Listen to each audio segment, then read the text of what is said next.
व्रत की कथा प्रारंभ होती है। अभी किसकी कथा सुनी थी हमने? पहले बेटा कौन सा? उत्तानपाद।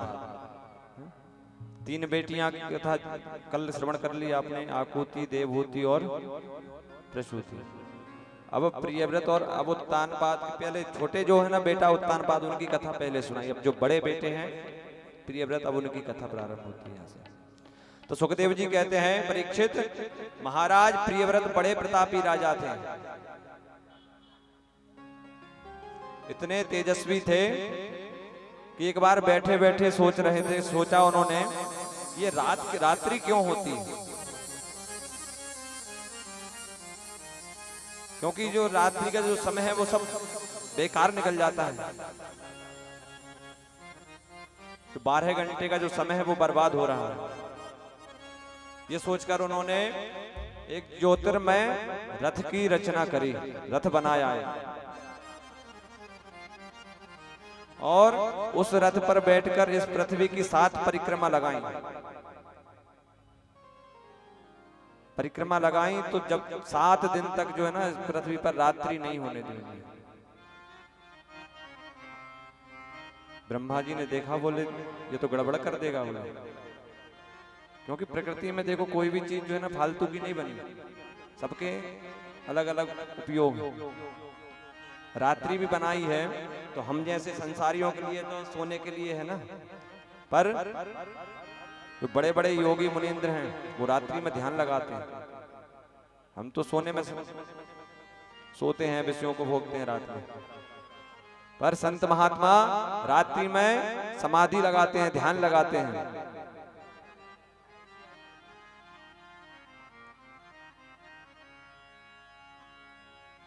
देखो प्रकृति से जो प्रदत्त वस्तुओं का अच्छा या बुरा हम लोग ही बनाते हैं उसको, कि अच्छा है कि बुरा है। गीता में भगवान को भी अपनी विभूति बता रहे हैं, पर उसका ठीक से प्रयोग होना चाहिए। प्रियव्रत को जब ब्रह्मा जी ने समझाया तो उनकी समझ में आ गया कि ये दुराग्रह जो है ना उन्होंने त्याग दिया। प्रियव्रत जी महाराज ने उन्होंने कहा, बेटा ऐसा मत करो, सारी व्यवस्थाएं गड़बड़ा जाएंगी। मैंने रात्रि बनाई है। जीव दिन भर नौकरी से आता है, हारा थका, दिन भर इधर उधर भाग दौड़ से रात्रि में विश्राम करता है? तो संसार के जीवों के लिए मैंने विश्राम के लिए बनाई है, और वही रात्रि में महात्मा लोग समाधि लगाते हैं। अंत में प्रियव्रत को वैराग्य हुआ तो एक एक पुत्र को एक एक द्वीप का अधिपति बना दिया और विरक्त हो गए प्रियव्रत जी महाराज। सबसे पहला द्वीप कौन सा है? जम्मू द्वीप, जिसके अधिपति बने महाराज आग्नेय। आग्नेय के 9 बेटे हुए, जिन्होंने पूर्वचित्ती अप्सरा से विवाह किया, और इन्होंने जम्बूद्वीप में 9 खंड करके अपने 9 पुत्रों में बंटवारा किया। सबसे पहला खंड है अजनाभ खंड, जिसके अधिपति बने महाराज नाभि, और मेरु देवी से विवाह करके जब इनके कोई संतान नहीं हुई तो पुत्रेष्टि यज्ञ किया इन्होंने। यज्ञ से भगवान प्रसन्न हुए और पूछा, बोलो तुम्हें क्या चाहती? तो इतने गदगद हो गए कि कुछ मांग ही नहीं पाए। भगवान ने ब्राह्मणों से कहा, भाई तुम बताओ कि ये क्या चाहते हैं? ये तो कुछ बोल ही नहीं पा रहे। तो ब्राह्मणों ने बताया, महाराज अब हम क्या बताएं, ये आप जैसी संतान मांग रहे हैं, पर कहने की हिम्मत नहीं कर पा रहे हैं आपसे। तो भगवान हंसकर बोले, ओहो, आप ब्राह्मणों ने वचन देकर यज्ञ किया है। देखो भगवान जो है ना ब्राह्मणों का, भक्तों की वचन की लाज रखते हैं। भक्त कोई प्रतिज्ञा कर ले तो उसकी प्रतिज्ञा को बचाने के लिए भगवान अपनी प्रतिज्ञा तोड़ देते हैं।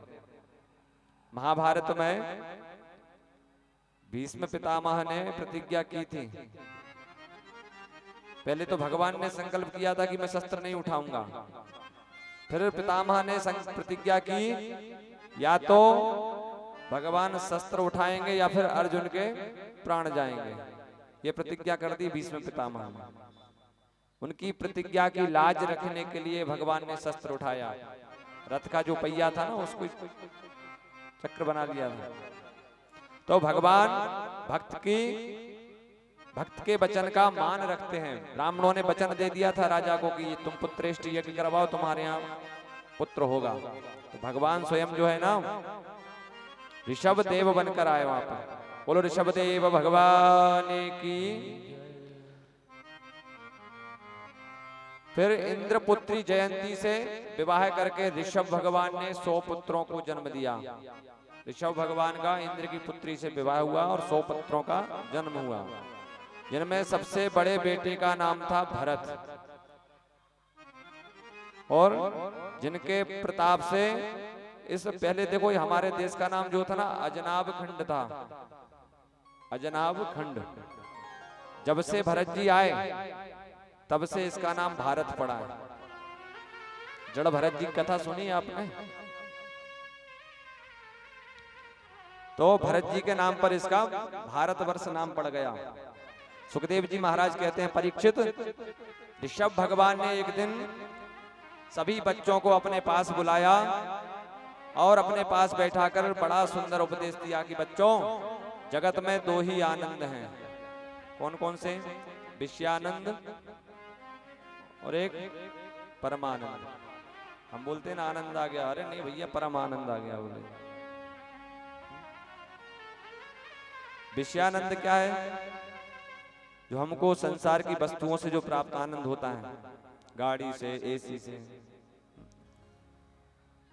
तो जो संसार से जो सुख प्राप्त होता है वो है विषयानंद। वो और ब्रह्मानंद, जो भगवान का भजन करके जो आनंद प्राप्त होता है वो है ब्रह्मानंद। तो इस प्रकार से ऋषभ देव जी ने अपने पुत्रों को समझाया। जब तक भगवान वासुदेव ने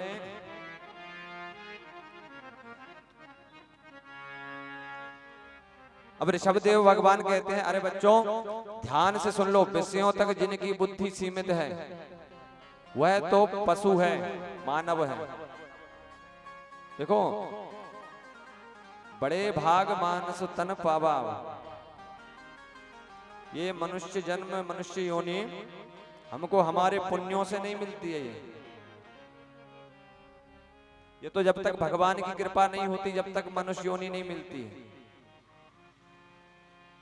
तो ये भगवान की कृपा से ही मिली है ये, और ये इसलिए नहीं मिली कि तुम संसार के भोगों में ही लगे रहो। देखो, भोग में भी लगना जरूरी है। भगवान ने माया इसीलिए बनाई है। अगर सबका ही कल्याण हो गया, सबका मोक्ष हो गया, तो संसार ही खत्म हो जाएगा है? सबका आना जाना यहाँ बंद हो गया तो संसार ही नष्ट हो जाएगा। तो इसलिए भगवान ने माया इसीलिए बनाई। किसी ना किसी को माया में फंसा ही देते हैं वो। तो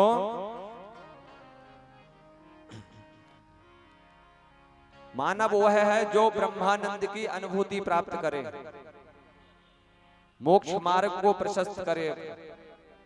वो तो उसकी चाबी क्या है? उसकी चाबी है संत।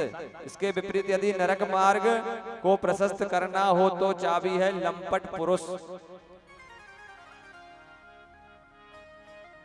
इस प्रकार से बच्चों को समझाया।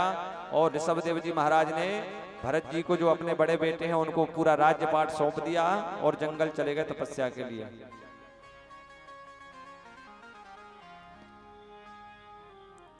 भरत जी सम्राट बने और इनके हुए 5 पुत्र। भरत जी के बड़े पुत्र सुमति को ये भी सत्ता सौंपकर भरत जी जो है ना शालिग्राम क्षेत्र मुक्तिनाथ मतलब नेपाल में चले गए भजन करने के लिए। भजन करते करते एक आश्रम में भजन करते थे। एक बार नदी में स्नान करने गए भरत जी महाराज। तो ये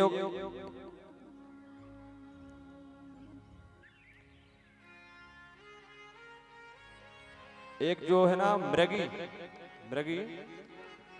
दिखाई पड़ी। वो गर्भवती थी और शेर ने दहाड़ लगाई तो डर के मारे मृगी जो है ना उसने छलांग लगा दी नदी में, और नदी में ही उसका गर्भपात हो गया। भरत जी ने देखा जो गर्भपात हुआ तो मृगी के तो वहीं प्राणांत हो गए, और जो नन्हा शावक था उसको भरत जी उठा करके ले आए अपने साथ,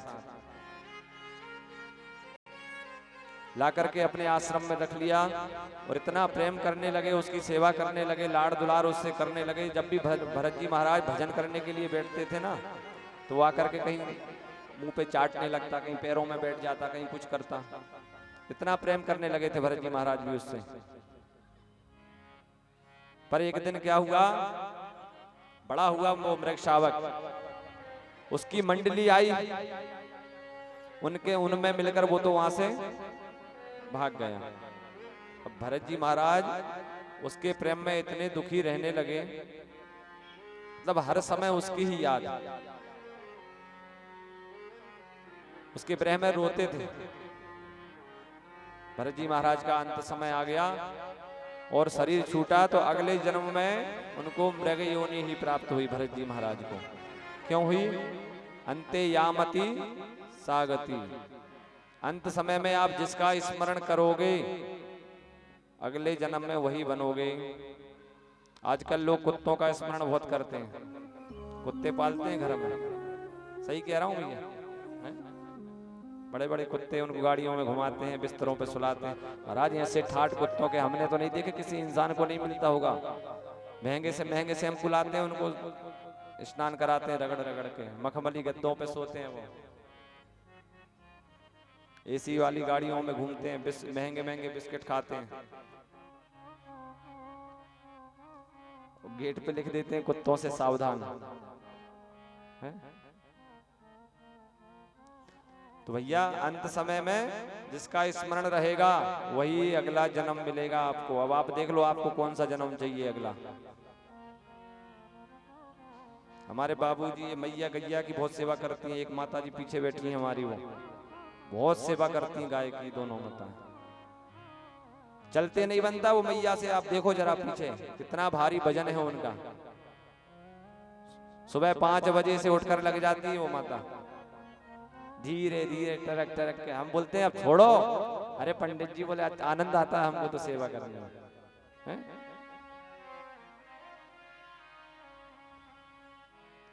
एक ये मैया बैठी सामने हमारी, गैया तो यहीं बैठी है उनकी। गाय की सेवा करना चाहिए, गाय को नित्य एक पहली रोटी गाय को देना ही चाहिए। देते हैं आप लोग? सच्ची सच्ची बोलना, कौन कौन देता है? झूठी झूठी हाथ ना उठाने जाए। हाँ। गावो विश्वस्य मातरा, गाय तो जगत की माता है।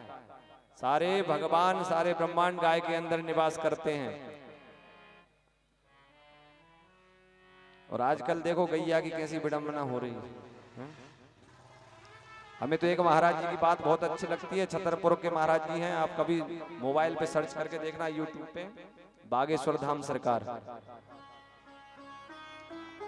उनका कहना है एक हिंदू एक गाय, गौशाला नहीं हो पाए। गौशालाओं में भी बराबर सेवा नहीं होती, वो तो सिर्फ पर्ची की गौशालाएं बची हैं आजकल, इतने की कटवा दो। घर पे नहीं पाल पा रहे तो किसी किसान के घर में चले जाओ, उसके यहाँ गैया है तो उसकी सेवा करो, उसको गोद ले लो। अब शहरों में तो जगह नहीं रहती पालने की, तो वहां जाकर सेवा करें। और नित्य गाय को एक रोटी देना ही चाहिए। और आखिरी रोटी किसकी? कुत्ते की। मैं तो कहता हूं भैया शहर वालों से अच्छे तो गांव वाले हैं। सुबह सुबह उठकर जो है ना, सबसे पहले गैयाओं को घुमाने ले जाते हैं वो चराने। और शहर में क्या करते हैं, सुबह उठकर कुत्ते को घुमाने जाते हैं। और कुत्ता पालना मना है शास्त्र में, कुत्ता नहीं पालना चाहिए।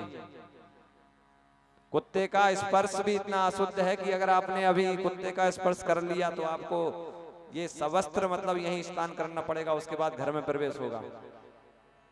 और घर में यदि आपके कुत्ता है तो कोई से भी देवता पितृ हो, कोई से भी देवता हो, आपका भोग ग्रहण नहीं करेंगे। पितृदेव भी नाराज रहते हैं। गैया पालो, गैया की सेवा करो। गैया में तो इतनी सामर्थ्य है, वो अगर आप उसकी नित्य रोज सेवा करो, उसके ऊपर हाथ फेरो ना, बड़ी बीमारी नष्ट हो जाती है उससे। गाय की पीठ पे जो ऊंचा होता है ना, उसको ककुद बोलते हैं संस्कृत में, ककुद। उस पे आप नित्य रोज हाथ फेरा करो, सहलाया करो उसको। आपके यहाँ है तो बता देता हूँ आपको। उसमें इतनी शक्ति है कि कोई भी आपके शरीर में बीमारी है तो उसको नष्ट कर देता है। रोज नियम से नित्य फेरा करो। सभी देवताओं को जब गैया के अंदर बास दे रही थी, सभी देवता गाय के पास गए, बोले हम आपके अंदर अपना स्थान चाहते हैं। सबको स्थान दे दिया गैया मैया ने। लक्ष्मी मैया बच गई आखिरी में। लक्ष्मी मैया आई, बोले हमको भी स्थान चाहिए। तो गैया मैया ने जो है ना मना कर दिया, बोले अब जगह ही नहीं बची, अब तुमको कहां पर स्थान देंगे। बोले छोटा सा कोई छोटी सी तो जगह बची, कोई तो स्थान बचा होगा खाली। बोले कुछ भी नहीं बचा, बस एक ही बचा है। बोले क्या? बोले गोबर। बोले उसमें ही दे दो तुम तो। लक्ष्मी मैया को जो है ना फिर गोबर में स्थान दिया गैया ने। इसलिए जो है ना पहले के जमाने में गाय के गोबर से घर में लेपन करते थे। कोई भी अच्छा काम हो तो पहले गाय के गोबर से लिखते थे। कोई भी शुभ कर्म हो, मांगलिक कार्य हो।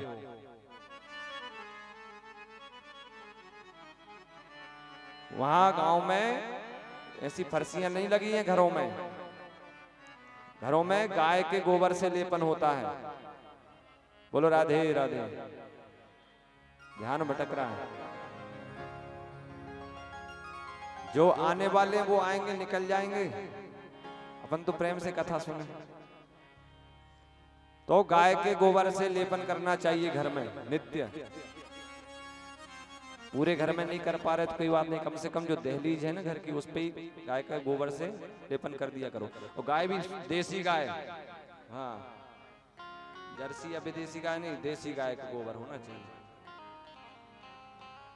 इतनी शक्ति है उसमें, अमृत तुल्य है गाय का दूध।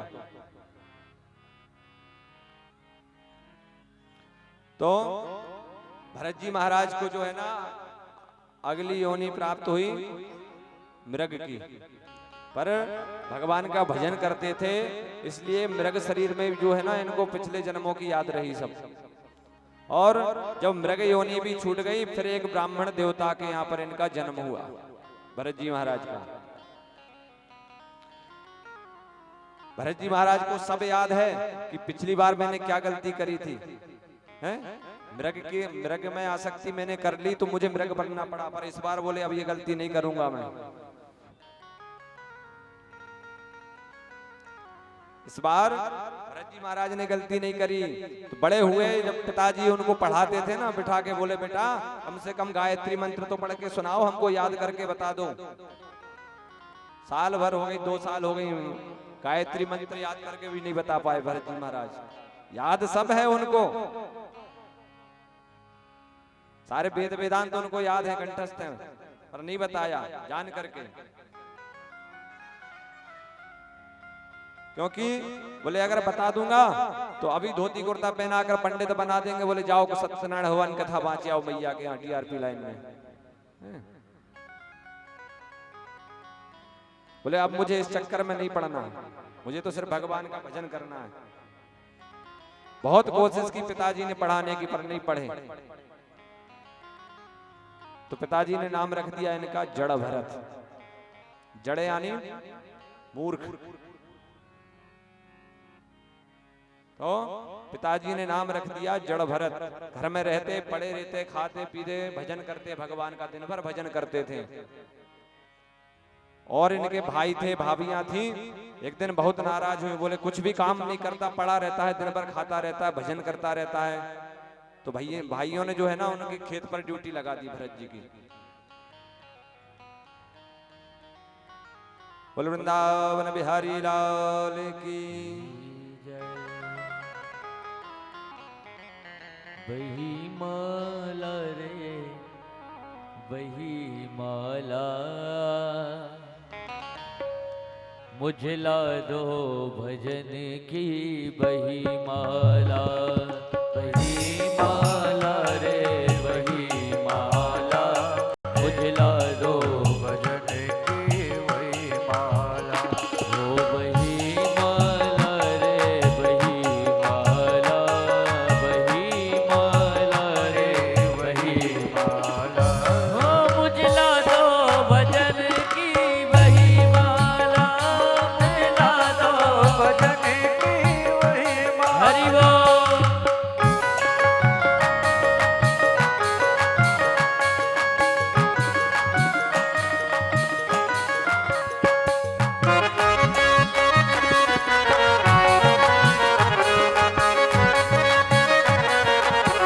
हरि बोल।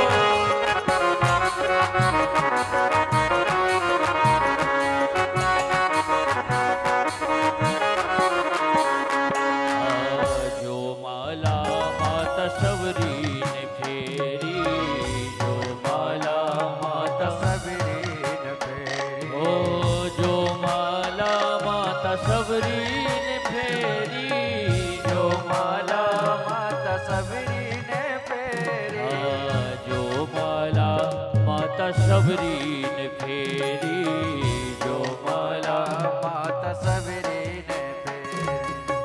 हो झूठे बेरों को खा गए राम लला, झूठे बेरों को खा गए राम लला, हो मुझे ला दो भजन की वही माला, ला दो भजन की वही माला। हो वही माला रे वही माला, वही माला रे वही माला, हो मुझे ला दो भजन की वही माला, मुझे ला दो भजन की वही हरि बोल।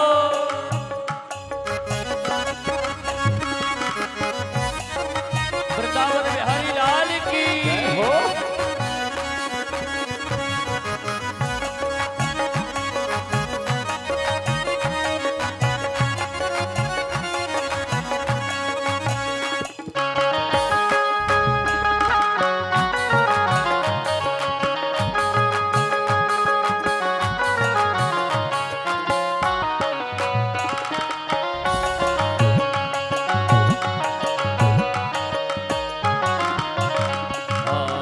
जो माला द्रौपदी जी ने फेरी, जो माला द्रौपदी जी ने फेरी, जो माला द्रौपदी जी ने फेरी, जो माला द्रौपदी जी ने फेरी, जो माला द्रौपदी जी ने फेरी, जो माला द्रौपदी जी ने फेरी।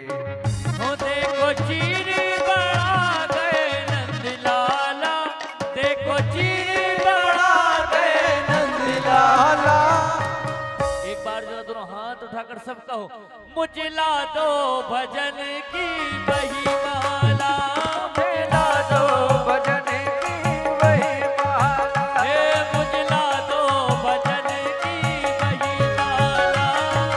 ला दो भजन की वही माला। हरि बोल।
देखो माला, इसलिए जरा बैठे ही बैठे फेर लो हाथ उठाकर सब।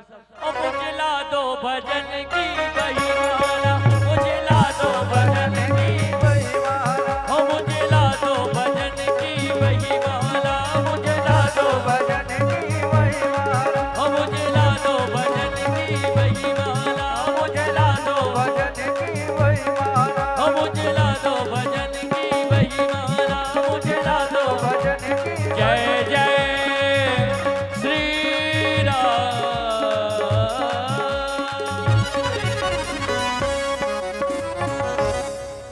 बोल वृंदावन बिहारी लाल की। जय।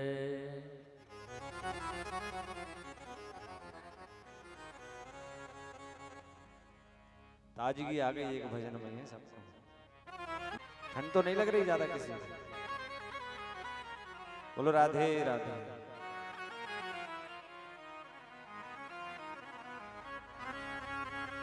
तो कहां पर थे हम? जड़ भरत जी को भाभियों ने घर से निकाल दिया भरत जी को। बोले जाओ तुम कुछ काम के नहीं हो, बस पड़े पड़े खाते रहते हो, कम से कम खेत पे जाकर तुम रखवाली करना खेत की।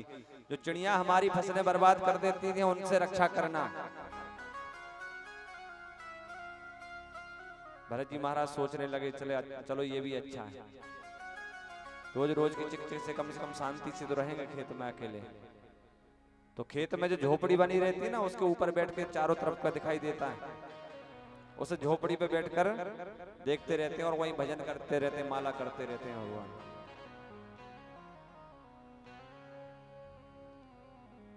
और चिड़ियां आती हैं और सारी फसल चुग कर चली जाती हैं।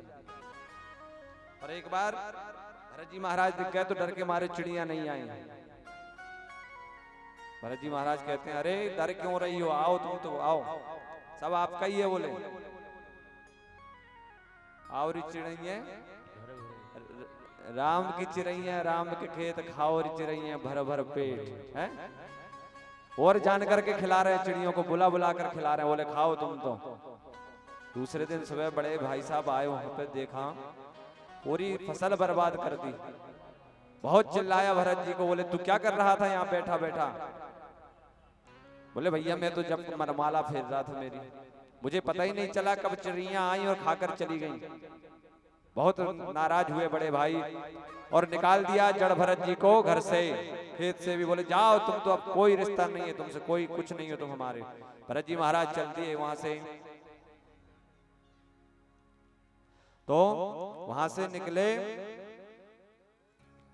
कुछ दूर आगे बढ़े तो 4 चांडाल मिले। माता को बलि देने थी उनको, नर बलि देने के लिए ढूंढ रहे थे कि किसकी बलि दी जाए। इतने में भरत जी महाराज दिख गए। माता भद्रकाली को बलि देने के लिए ढूंढ रहे थे, किसकी बलि दी जाए। जड़ भरत जी दिख गए तो उनको ही पकड़ कर लेगा। बोले अच्छा हट्टा कट्टा है, बढ़िया है, मैया प्रसन्न हो जाएगी। तो भरत जी को पकड़ कर ले गए, बढ़िया स्नान कराया उनको, भरत जी को नए नए वस्त्र पहनाए। भरत जी भी सोचने लगे क्या बात है भैया, तो बहुत सेवा खातिरदारी हो रही हमारी। 56 भोग खिलाए उनको, 56 प्रकार के व्यंजन खिलाए। बहुत प्रसन्न हुए भरत जी महाराज। देखो ऐसे हैं भरत जी महाराज, उनने कुछ जानने की कोशिश भी नहीं करी कि आखिर ये हो क्यों रहा है, क्यों मेरा इतना मान सम्मान मिल रहा है, मुझे इतना अच्छे अच्छे भोजन क्यों मिल रहे हैं। फिर जो है ना भरत जी महाराज को अच्छा बढ़िया भोजन कराया और मंदिर में ले जाकर लिटा दिया और बलि के लिए वहां पर लेटा दिया उस स्थान पर। और जैसे ही तलवार उठाई बलि देने के लिए, सोई भद्रकाली मैया प्रकट हो गई। बोलो भाई जगदम्बा मात की। माता जी प्रकट हो गई और उनसे तलवार खींच के उन्हीं को सबको समाप्त किया और जड़ भरत जी की प्राणों की रक्षा की माता जी ने। फिर भी देखो कुछ फर्क नहीं पड़ा भरत जी महाराज को कि मेरी बलि चढ़ने वाली थी कि मेरी प्राण बच गए, कुछ भी नहीं। चल दिए वहां से भी उठकर भरत जी महाराज घूम रहे थे। तो सिंधु सौबी के राजा थे, राजा रहुगण। रघुगण जा रहे थे कहीं सत्संग के लिए पालकी में बैठकर, तो 4 कहार उनकी पालकी उठाकर ले जा रहे थे। रास्ते में एक कहार का स्वास्थ्य गड़बड़ हो गया थोड़ा, सोचा अब क्या किया जाए, अब 3 लोगों से पालकी चलने वाली नहीं है। राजा से बोला एक कहार की तबीयत खराब हो गई, बोले इसको बुखार आ गया है, तो बोले जो कोई भी देखे उसको ही पकड़ कर लगा लो, बोले पालकी में। इतने में महाराज जी दिख गए, देखा अच्छे हट्टे कट्टे बढ़िया पालकी ढोएगा, बोले लगाओ इनको ही। बुलाया जड़ भरत जी महाराज को पकड़ कर लाए, बोले क्या बात है भैया, बोले लग जाओ पालकी में, आगे महाराज की पालकी है, सत्संग के लिए जा रहे हैं। लग गए, वो भी रख ली अपने कंधे पर देखो वो तो महान संत हैं भरत जी महाराज, इतना ध्यान रखते हैं कि मेरे पैरों के नीचे आके कोई छोटा सा जीव भी उसकी मृत्यु ना हो जाए, तो नीचे देख देख के चलते हैं। थोड़ी देर आगे बढ़े और एक चींटी दिखाई दी उनको, उसके ऊपर पैर उनका पड़ने ही वाला था, सोई छलांग लगा दी भरत जी महाराज ने। और पालकी में बैठे राजा का सर जो है पालकी में ढप से टकराया। राजा बहुत क्रोधित हुआ, बोले क्या है तुमको, बोले पालकी चलानी नहीं आती। तो उनके जो 3 सैनिक थे, कहार थे, बोले महाराज आप हमारे ऊपर क्रोधित ना हो, हमारे ऊपर गुस्सा ना करें, हमारी गलती नहीं है, ये जो नए को लगाया ना यही उल्टा सीधा चल रहा है, बोले छलांग लगा रहा है, कूदते हुए चल रहा है। बोले राजा ने बाहर झांक कर देखा पालकी में से ऐसा कौन है, देखा तो एक मतलब हंसी मजाक उड़ाना बोलते हैं ना जिसको, व्यंग किया राजा ने। अरे बेचारा दुबला पतला है, कहाँ हड्डी का ढांचा है, तुमने उसको पालकी दे दी, चलते नहीं बन रहा होगा, ऐसे व्यंग किया राजा ने। थे तो अच्छे हट्टे कट्टे, फिर बैठ गए और समझाया, बोले अब मत करना आगे से ऐसा। भरत जी महाराज कुछ बोले ही नहीं। फिर थोड़ी दूर चले, फिर एक चीटा कुछ कीड़ा दिखाई दिया, पैर पड़ने वाला था, सोई फिर छलांग लगा दी। सवार तो इतनी जोर से छलांग लगाई तो सर ही फूट गया राजा का, पालकी से इतने जोर से सर टकराया राजा का। उसको तो बिल्कुल क्रोध आ गया, राजा को लाल हो गया क्रोध में। बोले रोको पालकी यहीं पे, बोले आज इसको यहीं समाप्त कर दूंगा। बोले क्यों रहे, बोले तेरे से सीधे से चलते नहीं बनता है, इतना हट्टा कट्टा, बहुत चिल्लाया, मैं तुझे मृत्यु दंड दूंगा। देखो बहुत डांटा फटकारा भरत जी महाराज को राजा ने, पर नहीं बोले भरत जी, कुछ भी नहीं बोले। फिर जैसे ही कहा मृत्यु दंड दूंगा तो कहने लगे, बोले राजन तुम किसे दंड देने की बात कर रहे हो, हैं? तुम मुझे क्या दंड दोगे, क्योंकि ना मैं तो पतला हूं, ना मैं मोटा हूं, ना मैं पैदा होता हूं, ना मैं मरता हूं। ये मोटा होना, पतला होना, पैदा होना, मरना, ये सब देह का काम है, शरीर का काम है? तुम मुझ आत्मा में ये कोई द्वंद्व घटव नहीं कर सकते। जैसे ये बात सुनी, इतनी दिव्य बात कही भरत जी महाराज ने, तो सोचने लगा वो कोई साधारण व्यक्ति नहीं है। थोड़ा और ध्यान से देखा, इधर उधर ऊपर से नीचे तक महाराज जी को देखा कि है कौन, और सोई कंधे पे जो है ना यज्ञोपवीत दिखाई दिया महाराज जी का जनेऊ। समझ गया ये कोई ब्राह्मण है। तो भैया ब्राह्मण से तो बहुत बच के रहना चाहिए, क्या पता कब नाराज हो जाए।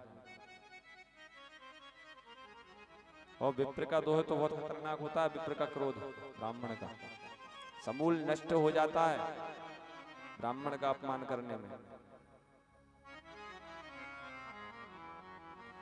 हाथ जोड़कर जो है चरणों में गिर गया, बोले महाराज आप कौन हैं बताइए।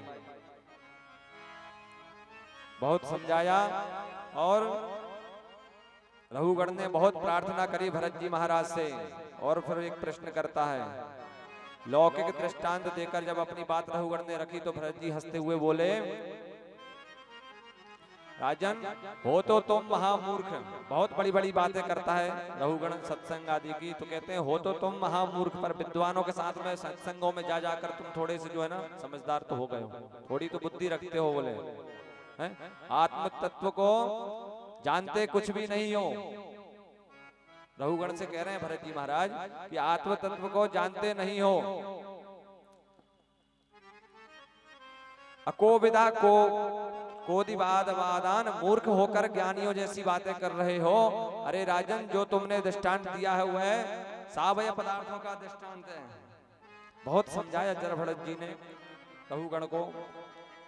देखो कथाएं तो इतनी है, मैं आपको बताऊं भागवत कथा हरि अनंत हरि कथा अनंता। भागवत जी की जो कथा है 7 दिन में 4 घंटे तो क्या 8 घंटे भी कोई बैठकर कहे कंटिन्यू बिना रुके तो भी पूरी नहीं होती। पर आजकल चलन है उस हिसाब से कथाएं करेंगे तो ये तो रात की 9 बज जाएगी 10 बज जाएगी। तो थोड़ी थोड़ी कथाओं को जो है ना प्रणाम करते हुए धीरे धीरे आगे बढ़ना पड़ता है। बड़ा ही दिव्य उपदेश दिया भरत जी महाराज ने रहुगढ़ को, और वहां से चल दिए।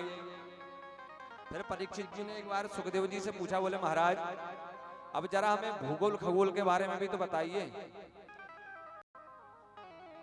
तब सुखदेव जी महाराज ने कहा, राजन इस भूमंडल पर जम्बूद्वीप आदि 7 द्वीप हैं। संकल्प में सुना होगा ना आपने, जम्बूद्वीपे भरतखंडे भारतवर्षे आर्यावर्तांतर्गत ब्रह्मवै वर्तक देशे।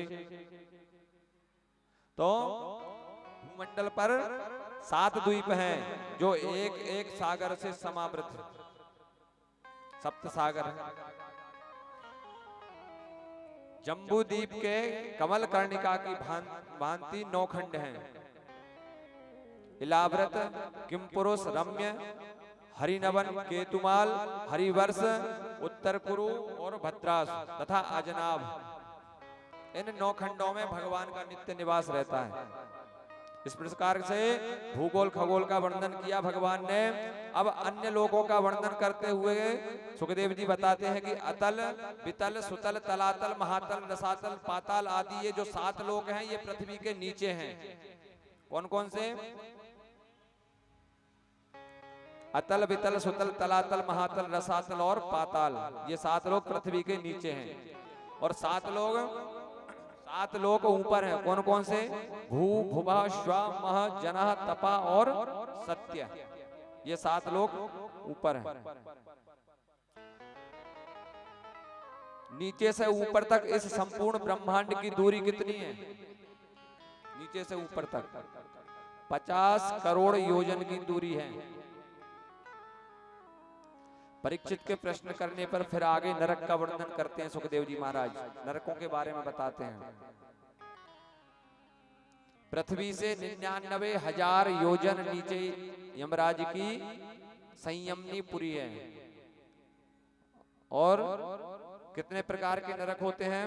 तामिस्त्र, अंधतामिस्त्र, रौरव, महारौरव, कुंभीपाक, कालसूत्र, असिपयवन, सूकरमुख, अंधकूप, क्रम्बी भोजन, संदस, तप्त सूर्मी आदि आदि जो है ना नरक है। इतने 27 नरक बताए इसमें। तो किस पाप कर्म से किस नरक में कौन सी यातना जीव को भोगनी पड़ती है, ये भी विस्तार से यहाँ पर बताया सुखदेव जी महाराज ने। थोड़ा सा आप भी सुन लीजिए 1-2 नरकों का वर्णन, क्योंकि ज्यादा करेंगे तो घबरा जाएंगे सब। परीक्षित जी महाराज घबरा गए थे, बोले महाराज अब रहने दो, अब न करो ज्यादा नरकों का वर्णन। तो जो प्राणी पर संपदा मतलब दूसरे की संपदा, जो प्राणी पर संपदा का हरण कर लेता है, पर स्त्री का हरण कर लेता है, बच्चों का हरण कर लेता है, यमदूत उसे तामिस्त्र नरक में ले जाकर पटक देते हैं। और क्या होता है इस नरक में? इस नरक की भूमि को ताम्र के समान मतलब तांबे के जैसे तपी हुई लाल रहती है। इतना तपाते हैं कि तांबे के जैसी लाल हो जाती हैं। और उस अग्नि संतप्त भूमि पर जीव को भयंकर कष्ट पाता है, वहीं ले जाकर उस जीव को छोड़ देते हैं उसी पे। अब आप सोचने कितनी तकलीफ होती होगी जीव को। और दूसरा बताया है जो जीवों को काटकर उनका मांस खाता है, जो मांसाहारी हैं, यहाँ पर वो ध्यान से सुन लें। जो जीवों को काटकर उनका मांस भक्षण करते हैं, उन्हें कुंभीपाक नरक में खोलते हुए तेल की कढ़ाई में झोंक दिया जाता है। ये सत्य है, ये मत सोचना कि कुछ भी बोल रहे हैं महाराज जी, लिखा है हम बता रहे हैं, और ये होता है। बोले हाँ ठीक है, अभी की अभी देखो, वहां बाद में किसने देखा होगा, जो होगा देखा जाएगा। तो खोलते हुए तेल की कढ़ाई में झोंक दिया जाता है। और आगे सुनो तीसरा, जो घर में आए हुए अतिथियों को क्रोध की निगाह से देखता है। घर में अतिथि मेहमान कोई आते हैं ना, उनको अगर क्रोध भरी निगाह से देखता है तो वह वज्रतुंड नरक में जाकर पड़ता है। इसमें क्या होता है फिर, उस जीव की आंखों को गीध निकाल निकाल कर नोच नोच कर खाते हैं। तो अब सोच लेना फिर, है? घर में कोई मेहमान आए, कोई अतिथि आए,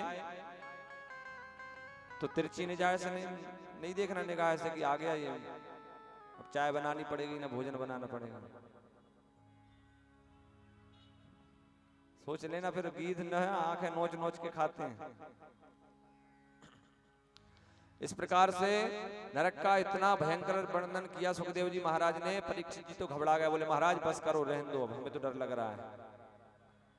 बोले महाराज इन नरकों से बचने का कोई उपाय नहीं है? बोले है उपाय। जैसे देखो कोई कपड़े में दाग लग जाता है तो उसको सफाई करने के लिए क्या किया जाता है? साबुन से धुला जाता है? छोटा मोटा दाग है तो साबुन से, एरियल से हो जाता है, वॉशिंग मशीन में हो जाता है। अगर ज्यादा ही है तो फिर धोबी घाट जाता है, तो वो तो बढ़िया, फिर कूट कूट कर उसको धोते हैं, फिर दाग निकलता है?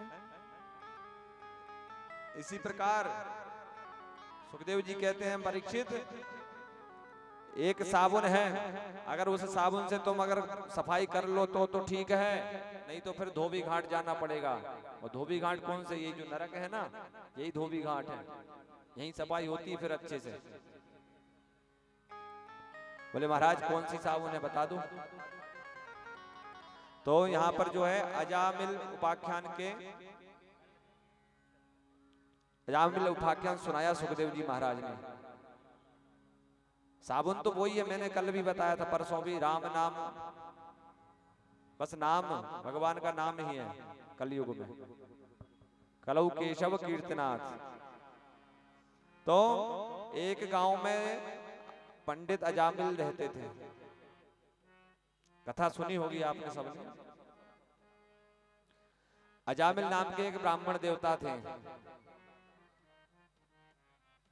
तो एक बार क्या हुआ, हवन करने के लिए जो है ना, समिधा इकट्ठी करने के लिए जंगल गए महाराज अजामिल।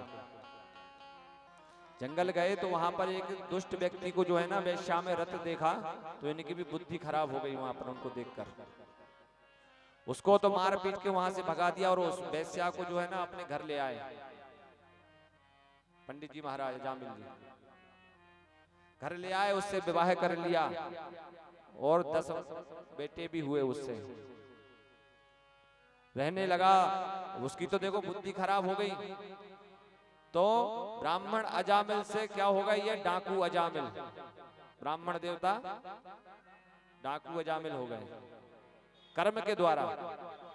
थे तो ब्राह्मण, विद्वान ब्राह्मण थे, पर कर्म ऐसे करे उन्होंने तो डाकू अजामिल बन गए वो। पर वो जो वैश्या थी वो भगवान का भजन करती थी, भक्त थी, वो धार्मिक प्रवृत्ति की थी वो बहुत। एक बार संत महात्मा आए गांव में, स्थान ढूंढ रहे थे कि आज रात्रि विश्राम कहां पे करें, भोजन कहां मिल जाए। तो गांव वालों से पूछा तो किसी ने हाँ नहीं भरी। किसी ने जो है ना वही अजामिल का घर बता दिया। बोले महाराज वहां चले जाओ, ब्राह्मण देवता का घर है और बहुत बड़े भक्त हैं, बोले वो वहां आपकी व्यवस्था हो जाएगी। संत महात्मा चले गए बेचारे उसके घर। वहां जाकर आवाज लगाई, भिक्षाम देहि। इतने में जो है ना वो उनकी पत्नी निकली वहां से, अंदर से बाहर आई कोई वैश्या, और देखा कि संत महात्मा दरवाजे पर खड़े हैं। संत महात्मा कहते हैं आज रात्रि का हम विश्राम चाहते हैं और रात्रि का भोजन चाहते हैं। तो उस देवी ने कहा ठीक है प्रभु, पर मैं आपको एक बात बता दूं, मैं जो हूं मैं एक वेश्या हूं, वेश्या थी मैं। अगर आप मेरे हाथ का बना भोजन ग्रहण कर सकते हो तो बता दो। मैं बना देती हूँ। बोले नहीं, ठीक है महाराज, तो मैं आपको जो है ना सीधा सामान दे देती हूँ, आप वहां बैठकर वृक्ष के नीचे बैठकर बढ़िया भोजन बनाइए, पाइए और विश्राम कीजिए। बोले ठीक है। बोले हमने सुना है कोई ब्राह्मण अजामिल भी रहते हैं। बोले उन्हीं का घर है। बोले हाँ है, पर बोले महाराज उनसे मिलना है हमको। बोले नहीं, उनसे मिलना मत, बहुत खतरनाक है। बोले वो,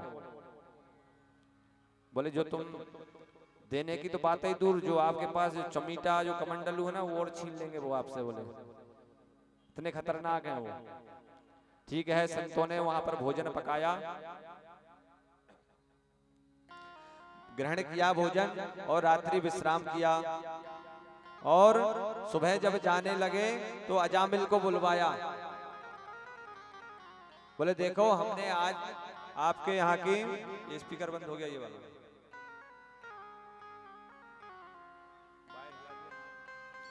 बोले आज हमने आपके घर की प्रसादी ग्रहण करी है तो हम आपको कुछ देना चाहते हैं। बोले महाराज हमें कुछ भी नहीं चाहिए, आप रहने दो। अजामिल बोला, बोले नहीं नहीं, कुछ तो लेना पड़ेगा, आशीर्वाद। नहीं माने तो बोले जबरदस्ती, बोले जो है ना संत के कहने पर, बोले हम कहते हैं कि तुम्हारे बेटे का नाम नारायण रख लो। तो जबरदस्ती संत के कहने पर उसने अपने छोटे बेटे का नाम नारायण रख दिया अजामिल ने। और बहुत प्रेम करता था वो छोटे बेटे से। अक्सर मैया बाबा जो है ना छोटे बेटे से ज्यादा प्रेम करते हैं, या तो बड़े से या छोटे से, बीच वाला तो बेचारा बीच में ही लटका रहता है। तो बहुत प्रेम करते थे। हर बात में अरे नारायण पानी ला दे, भोजन लगा दे, हर बात में नारायण नारायण उसको ही चिल्लाते रहते थे। कुछ समय निकला, जब उसका अंत समय आया तो यमराज जो है ना, यम के दूत उसको लेने आए अजामिल को। घबरा गया वो तो देखकर उनको, तो डर के मारे जो है ना आवाज लगाने लगा। क्या? अपने बेटे को पुकारा उसने, छोटे बेटे को। बोले बेटा नारायण बचाओ, नारायण बचाओ। इस प्रकार से जब उसने आवाज लगाई तो ये दूत भगवान के जो पार्षद है ना नारायण जी के, उन्होंने सुन लिया वही कोई वो भगवान का भक्त भगवान को पुकार रहा है, चलो चलकर देखा जाए कि क्या है वहां पर। तो इतने में भगवान के पार्षद वहां पर आ गए।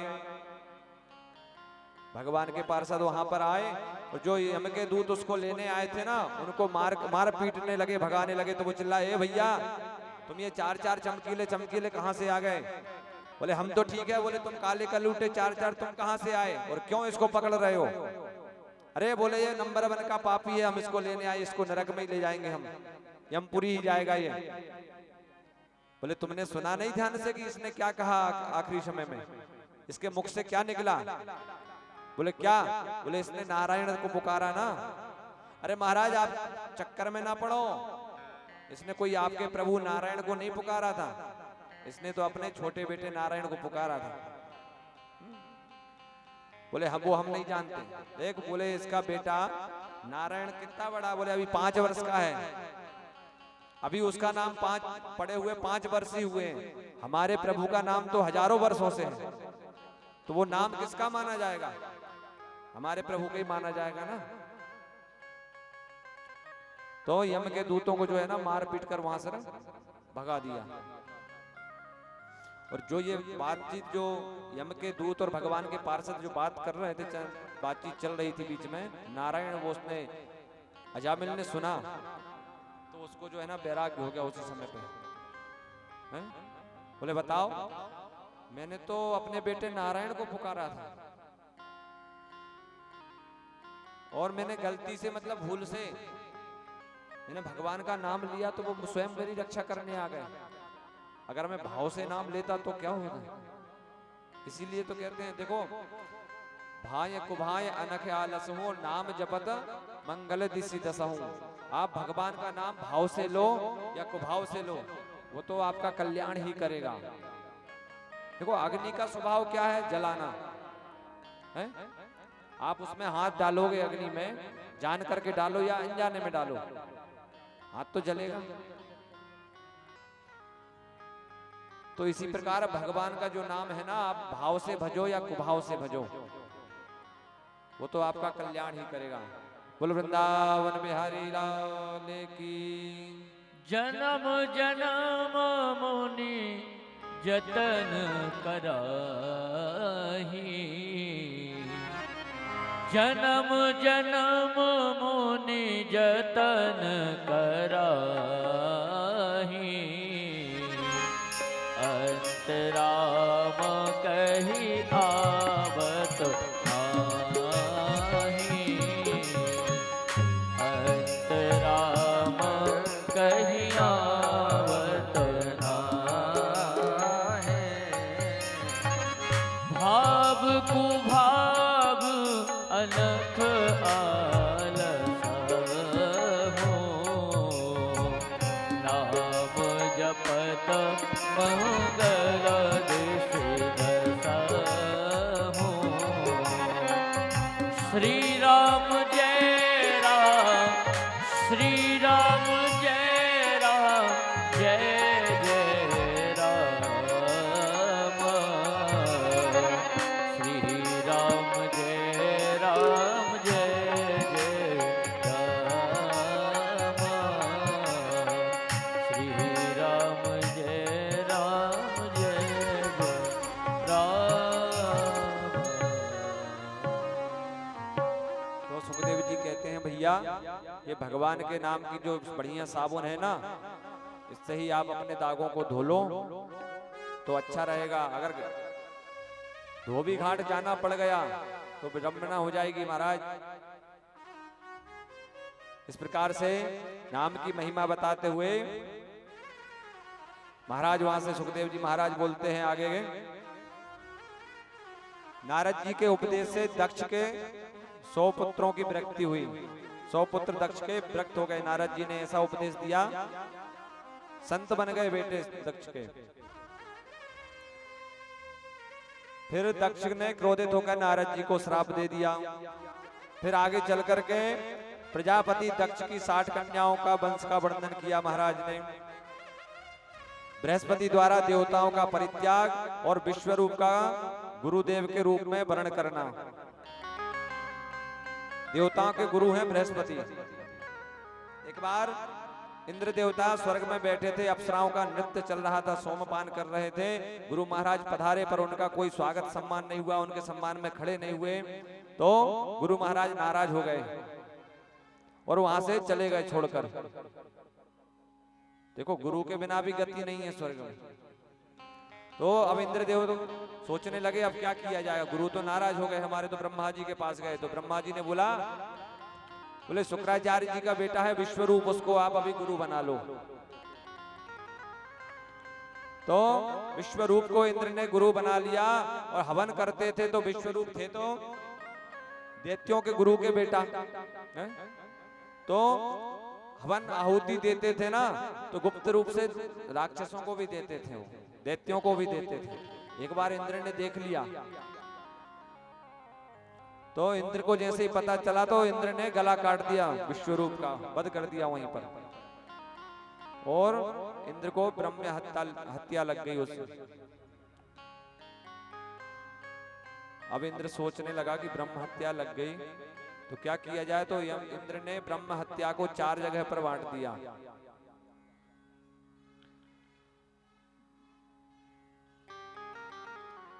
पानी में जो फैन होता है ना उसमें, झाग में, और पेड़ में जो गोंद होती है उसमें ब्रह्म हत्या है। स्त्री के रज में, ऐसी 4 जगहों पे जो है ना ब्रह्म हत्या को बांट दिया इंद्र ने। फिर आगे देवताओं द्वारा दधीचि ऋषि से हड्डियों का द्वारा वज्र का निर्माण हुआ।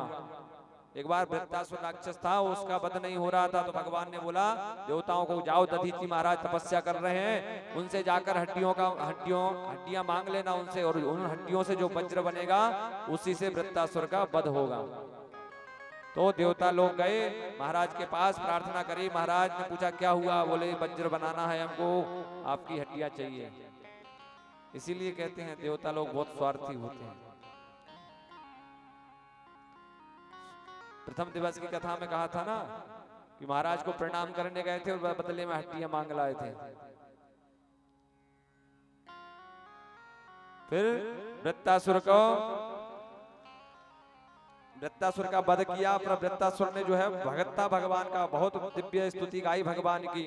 अब आगे जाकर के परीक्षित सुखदेव जी से पूछते हैं, प्रश्न किया सुखदेव जी महाराज ने कि आपने कहा कि भगवान समदर्शी है, मतलब सबको एक समान देखते हैं भगवान। फिर मैंने देखा है कि भगवान अक्सर दैत्यों को मारते हुए क्यों दिखाई पड़ते हैं? जब आप कहते हो कि भगवान समदर्शी हैं, तो दैत्यों को मारते क्यों दिखाई पड़ते हैं भगवान? फिर यहाँ पर जो है सुखदेव जी महाराज ने प्रहलाद चरित्र सुनाया, बताया। बोले देखो भगवान एक तरफ जो है हिरण्यकश्यपु का अपने नाखून से हृदय विदीर्ण कर रहे हैं, और एक तरफ तो प्रहलाद को गोदी में बिठाकर उसको सहला रहे हैं। तो प्रहलाद क्या राक्षस कुल के थे ना प्रहलाद जी। तो एक तरफ रावण को मारा और विभीषण को लंकापति बना दिया, तो कैसे भगवान समदर्शी हुए आप बताओ? तो यहां पर जो है प्रहलाद चरित्र सुनाया सुखदेव जी महाराज ने। एक बार और देखो हिरण्यकश्यपु तो भगवान को शत्रु कब से मानता था? नारायण को। जब से भगवान ने 12 अवतार में हिरण्याक्ष का वध किया था, जब से भगवान को शत्रु समझने लगा था, मानने लगा था वो। तो तप करने गया, घोर तप किया इसने ब्रह्मा जी का। इतना तप किया कि इसके शरीर में जो है ना दीमक लग गई थी। पूरा शरीर एक जैसा बैठा रहा, पूरा शरीर दीमक में ढक गया था इसका। इतना कठोर तप किया हिरण्यकश्यपु ने। ब्रह्मा जी भी प्रसन्न हो ही जाते हैं जल्दी, वो तो ब्रह्मा जी की है। जरा सा किसी ने बोला ओम ब्रह्मणे नमः, ओम ब्रह्मणे नमः, सोई ब्रह्मा जी प्रसन्न। क्योंकि सभी देवताओं की पूजन होती है, मंदिर बने जगह जगह, ब्रह्मा जी के नहीं बने, एक ही बना है बस पुष्कर में। तो ब्रह्मा जी जल्दी प्रसन्न हो जाते हैं। अगर आप अभी कुछ चाहते हो ना तो ब्रह्मा जी की उपासना करो, आप तपस्या कर लो, 1 महीना में ब्रह्मा जी वरदान देने आ जाएंगे। तो ब्रह्मा जी प्रकट हो गए, बोले बोलो वर मांगो बेटा क्या चाहते हो? तो हिरण्यकश्यपु कहता है, बोले महाराज मुझे अमर बना दो, मुझे अमर कर दो। ब्रह्मा जी कहते हैं अमर तो हम खुद ही नहीं है, तुम्हें कहां से अमर करते हैं? बोले ठीक है महाराज, अमर नहीं कर सकते तो मैं और कुछ मांगता हूं। बोले बोलो। बोले ऐसा कर दो कि मैं इस सृष्टि में किसी से ना मरूं, ब्रह्मा की बनाई हुई सृष्टि में किसी से ना मरूं। बोले ठीक है, दिया। बोले मैं इन 12 महीनों में ना मरूं। बोले ठीक है। बोले मैं ना दिन में मरूं ना मैं रात में मरूं। ठीक है भैया, ये वरदान भी तुमको दिया। ना मैं ऊपर मरूं ना मैं नीचे मरूं, ये भी भैया हमें स्वीकार है, दिया। ना अस्त्र से मरूं ना शस्त्र से मरूं। ठीक है भैया, दिया। अब हिरण्यकश्यपु बड़ा प्रसन्न है, हंसने लगा। बोले मैंने ब्रह्मा जी को मूर्ख बना दिया है। मैंने बोला कि मुझे अमर कर दो तो नहीं किया, अब लो इतने वरदान ले लिए, मैं तो वैसे ही अमर हो गया। अब कौन मार सकता है मुझे? इतना प्रसन्न हुआ। वापस आया महल में, इनके बेटे थे प्रहलाद जी, आह्लाद, प्रहलाद। तो प्रहलाद जी तो जन्म से ही मतलब माँ के गर्भ से ही भगत जी थे, भगवान नारायण का भजन करते थे। क्यों? क्योंकि जब कयादु गर्भ से थी तो नारद जी के साथ कहीं आश्रम में रही थी मैया। नारद जी ने इनको नारायण की कथा सुनाई थी, तो भगवान ने गर्भ के, प्रहलाद ने जो है ना गर्भ में ही भगवान नारायण की कथा सुन ली थी। जब से ही नारायण का निरंतर जप करते रहते थे वो प्रहलाद जी महाराज। तो थोड़े से बड़े हुए प्रहलाद जी महाराज, तो हिरण्यकश्यपु ने जो है ना उनको विद्यालय भेजा पढ़ने के लिए। और विद्यालय भी जो था हिरण्यकश्यपु का ही था, सरकार उनकी थी तो विद्यालय भी उन्हीं का सरकारी। और जैसा वहां का नियम महाराज ने बना दिया वही वहां पर पढ़ाया जाता था। जैसा नियम बना दिया वही पढ़ाया जाता था। उन्होंने कह दिया था कि हम भगवान है तो यही पढ़ाना। हिरण्यकश्यपु भगवान की, अरे मैं यही तो कहता हूं आपसे कि विचार किया करो बुद्धि से थोड़ा सा कि कौन क्या बोल रहा है। हमने बोला हिरण्यकश्यप की, तो आपने बोल दीजिए है? नहीं, ये हम नियम बता रहे हैं उनके कि वहां पर ये नियम बने हैं। थोड़ा विवेक से विचार करना चाहिए, कौन सामने वाला व्यक्ति बोल क्या रहा है, आखिर इसका क्या मतलब है। तो नियम पारित कर दिया विद्यालय में, और प्रहलाद जी को छोड़ दिया विद्यालय में। गुरुजी थे वहां पर संडामर्क जी, बोले बढ़िया विद्वान बनाओ इसको पढ़ाकर। वहां भगवान नारायण का कोई नाम भी नहीं लेता था, अगर किसी ने नाम लिया तो उसकी गर्दन काटते थे। बहुत पढ़ाया प्रहलाद जी महाराज को। एक बार पिताजी पधारे विद्यालय में, हिरण्यकश्यप जी पधारे और गुरुजी से पहला बेटे को बुलाया, और जैसे ही बेटा आया बड़े प्यार से, लाड़ प्यार से उसको उठाकर अपने हृदय से लगा लिया और पूछा, बेटा अभी तक कौन सा बढ़िया पाठ पढ़ा, जरा बता दो। तो क्या बताते हैं प्रहलाद जी महाराज पिताजी को? बोले ये जगत संसार आप दिख रहे हो, ये सब नारायण का स्वरूप है, इसमें जो भी अच्छा बुरा होता है सब नारायण ही करते हैं। मतलब सब ये समझ लो सब कुछ नारायण ही है। और जैसे ही नारायण का गुणगान गाया प्रहलाद जी ने, हिरण्यकश्यप को तो क्रोध आ गया महाराज, गोदी से उतार कर नीचे खड़ा कर दिया और बोले जाओ तुम्हारे गुरुजी को भेजना।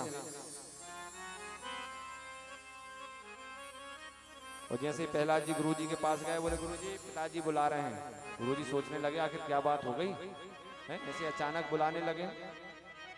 गुरुजी आए और हिरण्यकश्यप क्रोध में भरकर बोले ये क्या पढ़ा रहे हो तुम बच्चों को यहाँ पर, हैं? तुम भी मेरे शत्रु से मिल गए हो क्या जाकर? बहुत डांटा। बोले महाराज हमने तो कुछ भी नहीं पढ़ाया ऐसा। अरे बोले वो अभी यहीं आकर मुझे नारायण का ज्ञान बांट रहा था मेरी गोदी में बैठकर, तुमने नहीं पढ़ाया तो क्या कहां से सीखा फिर उसने? मतलब विद्यालय में कोई ना कोई तो नारायण से मिला हुआ है, कोई ना कोई तो उसका गुप्तचर है यहाँ पर। नहीं महाराज क्षमा कर दीजिए, आगे से हम ध्यान रखेंगे। बहुत डांटा संडामर्क जी को। और हिरण्यकश्यप जो है ना वापस अपने महल को चला आया। थोड़े दिन और बीते, फिर जो है ना वापस विद्यालय में आया। इस बार जो है गुरुजी प्रहलाद जी को लेकर हिरण्यकश्यप के महल में गए, और जैसे ही मैया ने देखा कि बेटा आया है, बड़े लाड़ प्यार से उसको स्नान कराया और तैयार कर दिया, और फिर राज्यसभा में लेकर गई मैया। तो हिरण्यकश्यप ने बुलाया, बोले बेटा इधर आओ, बुलाकर गोदी में बिठाया और बोले बेटा बताओ आप कौन सा बढ़िया पाठ सीखा है इस बार? प्रहलाद जी महाराज मुस्कुराने लगे गुरुजी की तरफ देखकर। बोले गुरुजी बढ़िया वाला पाठ पूछ रहे हैं, अब मैं बढ़िया ही वाला सुनाऊंगा इनको, हैं? कहते हमेशा है कि बढ़िया वाला सुनाना, और सुनना क्या चाहते हैं? घटिया। तो गुरुजी अब देख लेना हम बढ़िया ही सुनाने जा रहे हैं, आगे की आप देखना क्या होगा। गुरुजी हाथ जोड़ते हैं। तो प्रहलाद जी महाराज ने सुना दी नवधा भक्ति। श्रवणम कीर्तनम विष्णु स्मरणम पाद सेवनम अर्चनम वंदनम दास्यम सख्यमात्म निवेदनम। जो नवधा भक्ति का क्रम से विस्तार किया, अरे महाराज क्रोध में लाल हो गया हिरण्यकश्यप। बोले बुलाओ गुरुजी को इधर। अरे आज जीवित नहीं छोड़ूंगा। बोले महाराज क्या सिखा रहे हो तुम हमारे बेटे को, हमारे प्रति इसको भड़का रहे हो तुमको शर्म नहीं आती? मैं जीवित नहीं छोड़ूंगा आज एक को भी। और जो ही तलवार उठाई गुरुजी को मारने के लिए, गुरुजी चरणों में गए, बोले महाराज क्षमा कर दो, हमें नहीं पता ये कहां से पढ़ कर आ गया, हम तो इसको पढ़ाते कुछ और है, पढ़ कुछ और लेता है, हमें कुछ भी जानकारी नहीं है। महाराज क्षमा कर दो, एक मौका और दे दो, अगली बार इसको हम अच्छा पाठ पढ़ाएंगे। ठीक है ले जाओ इसको। और गुरुजी लेकर आए। बोले हाथ जोड़कर बोले बेटा सच्ची सच्ची बताना, हम तुझे कुछ पढ़ाते हैं और तू वहां जाकर कुछ बताता है? तू पढ़कर कहां से आता है, कौन सिखाता है तुझे? तो प्रहलाद जी बोले मुझे किसी ने नहीं सिखाया, मैं तो पढ़ा पढ़ाया ही आया हूं महाराज। और तेरी गई बताओ, आज तो प्राण बच गए हमारे तेरी वजह से, नहीं तो प्राण ही चले जाते हैं। अब कुछ काम से गुरुजी विद्यालय से बाहर चले गए। देखो ये तो बीमारी है नाम की, जैसे अभी कोरोना की बीमारी लग रही थी ना, छूने से, छू लोगे तो लग जाएगी, ऐसे ये नारायण के नाम की बीमारी जो है ना, प्रहलाद जी ने सबको लगा दी वहां आश्रम में। एक बार भजन करने बैठे, पूरी मंडली को बुला लिया, बोले आओ अपन एक खेल खेलते हैं। बोले क्या? बोले जैसा मैं करता हूं वैसा तुम करना, जो मैं बोलता हूं वो तुम बोलना। तो प्रहलाद जी महाराज भजन करवाने लगे उनसे। मेरो राधा रमण गिरधारी, गिरधारी श्याम बनवारी। मेरो राधा रमण गिरधारी, गिरधारी श्याम बनवारी। हो गिरधारी श्याम बनवारी, गिरधारी श्याम बनवारी। हो गिरधारी श्याम बनवारी, गिरधारी श्याम बनवारी। मेरो राधा, ओ मेरो राधा रमण गिरधारी, गिरधारी श्याम बनवारी। मेरो राधा रमण गिरधारी, गिरधारी श्याम बनवारी।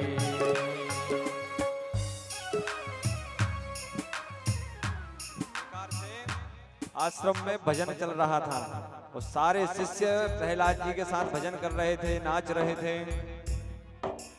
और सोई गुरुजी आ गए वहां से। गुरुजी ने देखा ये क्या हो गया, मैं तो थोड़ी देर के लिए बाहर क्या गया, ये तो बीमारी सबको ही लग गई, सबको ही फैल गई। और सोई गुरुजी भी पास में आए तो गुरुजी ने भी प्रहलाद जी को छुआ तो प्रहलाद जी को भी बीमारी लग गई, तो वो भी गाने लगे। तो राधा रमण गिरधारी, गिरधारी श्याम बनवारी।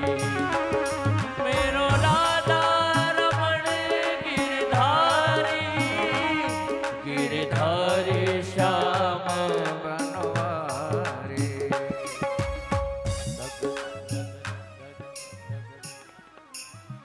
तो देखा गुरुजी को बीमारी लग गई। अब उसी समय जो है ना हिरण्यकश्यपु का आना हो गया और आकर क्या देखता है कि कोई कमर पे हाथ रखे है, कोई सिर पे हाथ रखकर नाच रहा है, कोई भजन गा रहा है, सभी भजन कर रहे हैं।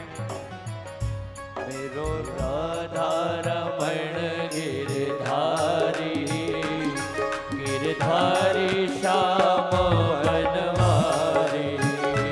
मेरो राधा रमण गिरधारी, गिरधारी श्याम बनवारी।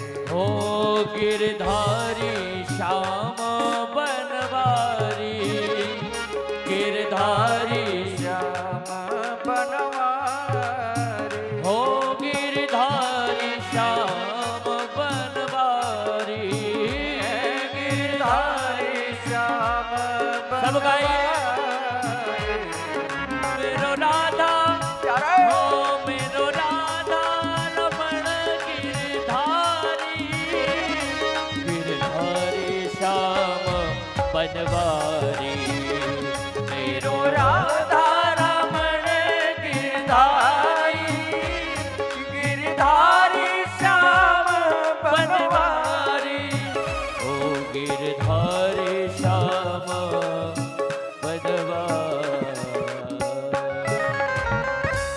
हिरण्यकश्यपु ने देखा तो क्रोध में एकदम आंखें लाल हो गईं और जोर से अट्टहास किया, चिल्लाने लगा और इतनी गालियां बरसा दी। अरे दुर्विनीत कुल भेदी नराधम प्रहलाद, आज तूने ये बीमारी सबको फैला दी, मैं तुझे जीवित नहीं छोड़ूंगा। सोई तलवार निकाल ली मारने के लिए, पकड़कर ले आया वहां से, बड़े बड़े पहाड़ों से गिराया, हाथी के पैरों से कुचलवाया, होलिका में जलाया, पर प्रहलाद जी को कुछ भी नहीं हुआ।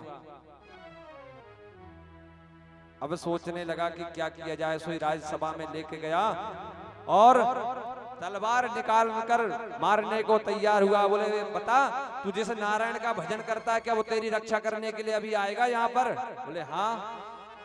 बोले कहाँ है बता? बोले सब जगह है, वो तो कण-कण में है, कण-कण के वासी हैं।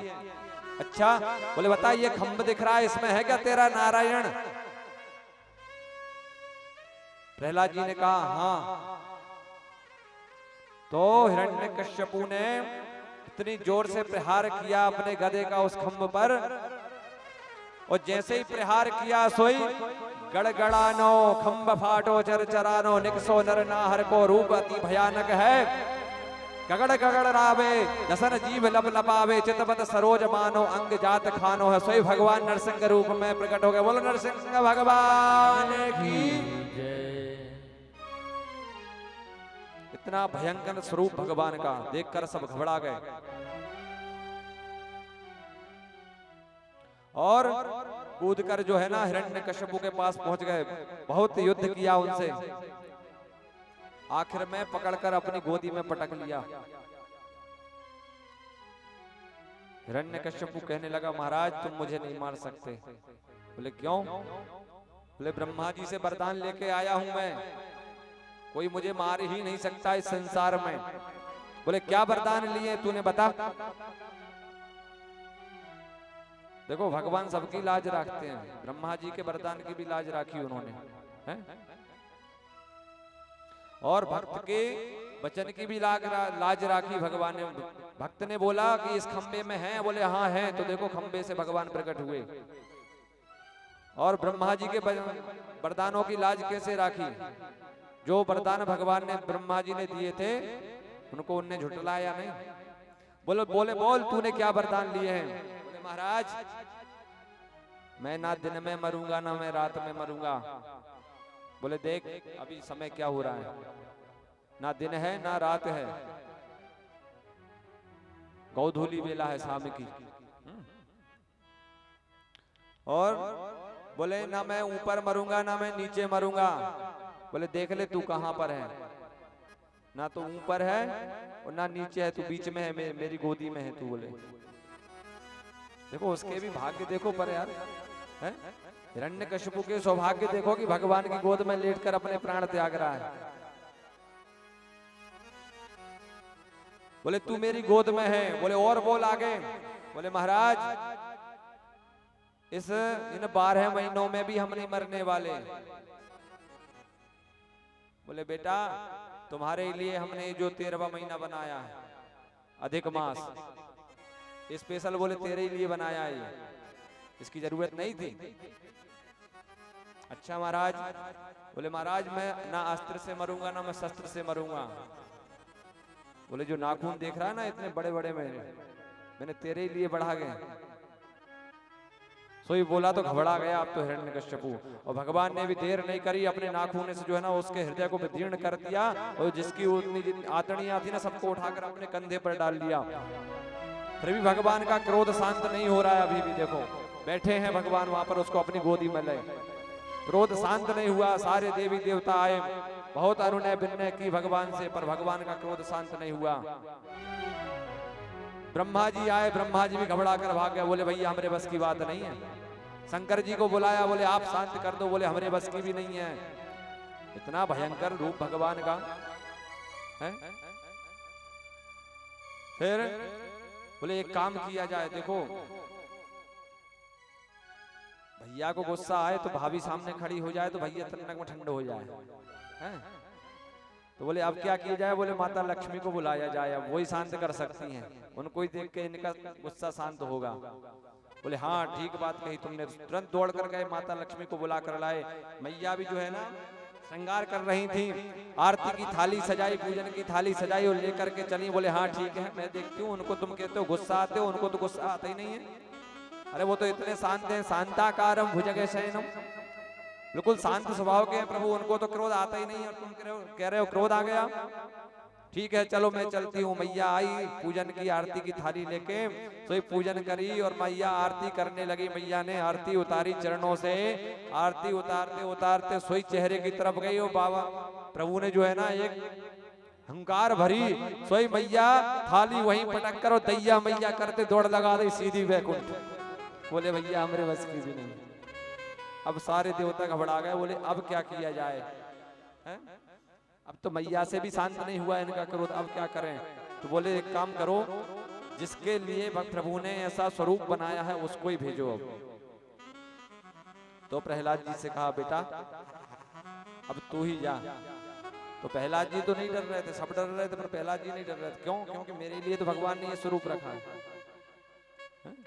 तो प्रहलाद जी पास में गए, जाकर के भगवान ने भी उसको उठाकर गोदी में बिठा लिया प्रहलाद जी को, और उसको चाटने लगे। जैसे गाय का बछड़ा होता है ना, बछड़े को जन्म देती तो गाय अपनी जुबान से कैसे चाटती है, ऐसे दुलार करने लगे प्रहलाद जी को भगवान। और भगवान ने पूछा बेटा एक बात बता, तुझे इतनी तकलीफ हुई, तू मुझे माफ कर देना, मुझे आने में देर हो गई, तुझे पहाड़ों से गिराया, हाथी के पैरों से कुचलवाया, तुझे आग में जलाया, बेटा मुझे माफ कर देना, मुझे आने में देर हो गई। देखो भगवान आज भक्त से क्षमा मांग रहे हैं। प्रभु बोले बोले प्रभु प्यारे अंग कोमल तुम्हारे, दुष्ट असुरों ने मारे